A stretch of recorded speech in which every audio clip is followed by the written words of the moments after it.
Hi friends, ನಮಸ್ಕಾರ. Welcome back to my channel. ಇವತ್ತು ನಾನು ಬಂಗಡೆ ಮೀನು ಸಾರನ್ನು ಯಾವ ರೀತಿ ಮಾಡಿದೆ ಅಂತ ನಿಮ್ಮ ಜೊತೆ ನಾನು ಶೇರ್ ಮಾಡ್ಕೊಳ್ತಾ ಇದ್ದೀನಿ. ಇಲ್ಲಿ ನಾನು ಒಂದು ಸೀಕ್ರೆಟ್ ಇಂಗ್ರೀಡಿಯೆಂಟ್ಸನ್ನು ಬಳಸಿದ್ದೀನಿ.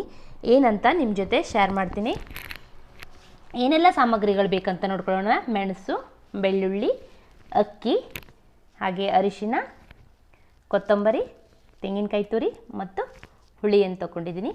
ಯಾವ ರೀತಿ ಮಾಡೋದಂತ ನೋಡೋಣ. ಒಂದು ಬೌಲ್ಗೆ ನಾನಿಲ್ಲಿ 10 ರಿಂದ 15 ಬ್ಯಾಡಗಿ ಮೆಣಸನ್ನು ತಗೊಂಡಿದ್ದೀನಿ.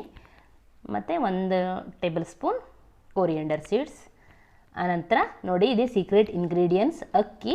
ಇವು ಮೂರನ್ನು ಹಾಕಿಬಿಟ್ಟು ನೀರು ಹಾಕಿ ನೆನೆಸಿಡಬೇಕು. ಒಂದು 10 ರಿಂದ 15 ನಿಮಿಷ ನೆನೆಸಬೇಕು. ನಿಮ್ಮ ಹತ್ರ ಟೈಮ್ ಇಲ್ಲ ಅಂದರೆ ವಾಮ್ ವಾಟರನ್ನು ಸಹ ಸೇರಿಸ್ಕೊಳ್ಬೋದು.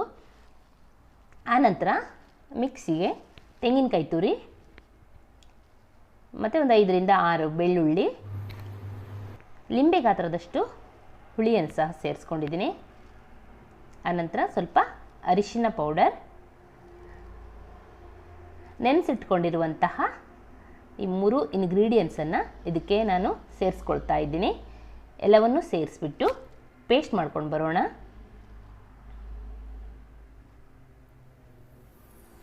ಆನಂತರ ಇಲ್ಲಿ ಒಂದು ಮಣ್ಣಿನ ಪಾತ್ರೆಯನ್ನು ಇಟ್ಕೊಂಡಿದ್ದೀನಿ. ಸ್ವಲ್ಪ ಎಣ್ಣೆಯನ್ನು ಸಹ ಸೇರಿಸ್ಕೊಂಡಿದ್ದೀನಿ. ಇಲ್ಲಿ ನಾನು ಜಜ್ಜಿಟ್ಕೊಂಡಿರುವಂತಹ ಬೆಳ್ಳುಳ್ಳಿ ಮತ್ತು ಜಜ್ಜಿಟ್ಕೊಂಡಿರುವಂತಹ ಶುಂಠಿಯನ್ನು ಸೇರಿಸ್ತಾ ಇದ್ದೀನಿ. ಇಲ್ಲಿ ಜಜ್ಜಿಟ್ಟು ಹಾಕಿದರೆ ತುಂಬಾ ಟೇಸ್ಟ್ ಚೆನ್ನಾಗಿ ಬರುತ್ತೆ. ಪೇಸ್ಟ್ಗಿಂತ ಜಜ್ಜಿಬಿಟ್ಟೆ ಹಾಕಬೇಕು. ನಂತರ ಮಸಾಲೆಯನ್ನು ಆ್ಯಡ್ ಮಾಡ್ಕೊಳ್ತಾ ಇದ್ದೀನಿ. ನಿಮ್ಗೆ ಯಾವ ಹದ ಬೇಕು ನೋಡಿ ಮಾಡ್ಕೊಳ್ಳಿ. ಮಿಕ್ಸಿ ತೊಳೆದಿರುವ ನೀರನ್ನು ಸಹ ಸೇರಿಸ್ಕೊಳ್ತಾ ಇದ್ದೀನಿ. ಆನಂತರ ರುಚಿಗೆ ಎಷ್ಟು ಬೇಕು ನೋಡಿ ಉಪ್ಪನ್ನು ಸೇರಿಸಿ. ಯಾರೆಲ್ಲ ನನ್ನ ಚಾನಲನ್ನು ಫಸ್ಟ್ ಟೈಮ್ ನೋಡ್ತಾ ಇದ್ದೀರಾ ಲೈಕ್ ಮಾಡಿ, ಹಾಗೆಯೇ ಫ್ರೆಂಡ್ಸ್ ಆ್ಯಂಡ್ ಫ್ಯಾಮಿಲಿ ಜೊತೆಗೆ ಶೇರ್ ಮಾಡಿ, ಸಬ್ಸ್ಕ್ರೈಬ್ ಮಾಡಿರಿ. ನೋಡಿ, ಈ ಹದಕ್ಕೆ ಮಾಡಿಬಿಟ್ಟು ಮುಚ್ಚಿಟ್ಟಿದ್ದೀನಿ. ಮುಚ್ಚಿ ಒಂದು 10 ರಿಂದ 15 ನಿಮಿಷ ಚೆನ್ನಾಗಿ ಕುದಿಸಿದ್ದೀನಿ. ನಂತರ ನೋಡಿ ಕುದೀತಾ ಇದೆ. ಮಸಾಲೆ ತುಂಬಾ ಚೆನ್ನಾಗಿ ಕುದಿಬೇಕು. ಸಾರು ತುಂಬಾ ಟೇಸ್ಟಿಯಾಗಿ ಬರುತ್ತೆ. ಅಕ್ಕಿ ಬಳಸಿರೋದ್ರಿಂದ ಸಾರು ತುಂಬಾ ಚೆನ್ನಾಗಿರುತ್ತೆ. ಒಮ್ಮೆ ನೀವು ಈ ರೀತಿ ಮಾಡಿ ನೋಡಿ, ತುಂಬ ಚೆನ್ನಾಗಿರುತ್ತೆ. ನೋಡಿ, ಮೀನೆಲ್ಲ ಆ್ಯಡ್ ಮಾಡ್ಕೊಳ್ತಾ ಇದ್ದೀನಿ. ಎಲ್ಲ ಫಿಶನ್ನು ಸಹ ಆ್ಯಡ್ ಮಾಡಿದ್ದೀನಿ. ಆನಂತರ ಒಂದು ಬಟ್ಟೆಯನ್ನು ಹಿಡ್ಕೊಂಡು ಹೀಗೆ ತಿರುಗಿಸಬೇಕು. ಸೌಂಟನ್ನು ಹಾಕಿ ಮಗಚಬಾರ್ದು. ಈ ರೀತಿ ಮಾಡಬೇಕು. ಮೀನು ಹುಡಿಯಾಗಬಾರ್ದು ಅಂತ. ಮೀನನ್ನು ಹಾಕಿಬಿಟ್ಟು ಮಧ್ಯಮ ಉರಿಯಲ್ಲಿ ಒಂದು 10 ನಿಮಿಷ ಕುದಿಸಬೇಕು.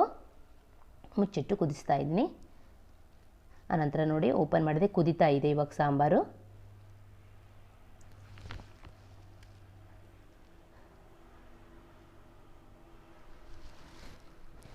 ಚೆನ್ನಾಗಿ ಕುದೀತಾ ಇದೆ ನೋಡಿ. ಒಂದು ಸ್ವಲ್ಪ ಹೊತ್ತು, ಒಂದು 2 ರಿಂದ 3 ನಿಮಿಷ ಮತ್ತೆ ಕುದಿಸ್ತಾ ಇದ್ದೀನಿ. ನೋಡಿ ಕುದೀತಾ ಇದೆ. ಇವಾಗ ಫೈನಲಿ ಗ್ಯಾಸನ್ನು ಆಫ್ ಮಾಡಿದ್ದೀನಿ. ನಾನು ಸರ್ವ್ ಮಾಡ್ಕೊಳ್ತಾ ಇದ್ದೀನಿ. ನೋಡಿ, ತುಂಬ ಟೇಸ್ಟಿಯಾಗಿ ಸಹ ಇದು ತುಂಬಾ ಚೆನ್ನಾಗಿತ್ತು. ಒಮ್ಮೆ ನೀವು ಟ್ರೈ ಮಾಡಿ ನೋಡಿ, ತುಂಬ ಸೂಪರಾಗಿ ಬರುತ್ತೆ. ಹೇಗೆ ಬಂತು ಅಂತ ನನಗೆ ಕಮೆಂಟ್ ಬಾಕ್ಸ್ ಮೂಲಕ ತಿಳಿಸಿರಿ. ನೋಡಿ, ನಮ್ಮ ಕಡೆ ಬಾಯ್ಲ್ಡ್ ರೈಸನ್ನು ಯೂಸ್ ಮಾಡ್ತೀವಿ. ಬಾಯ್ಲ್ಡ್ ರೈಸ್ ಜೊತೆ ಹಾಕಿ ಊಟ ಮಾಡ್ತಿದ್ರೆ ತುಂಬಾ ಚೆನ್ನಾಗಿದೆ. ತುಂಬ ಟೇಸ್ಟಿಯಾಗಿಯೂ ಸಹ ಇದೆ. ಇಷ್ಟೊತ್ತು ನನ್ನ ವಿಡಿಯೋ ನೋಡಿದ್ದಕ್ಕಾಗಿ ಧನ್ಯವಾದಗಳು. ಟಾಟಾ, ಬಾಯ್ ಬಾಯ್.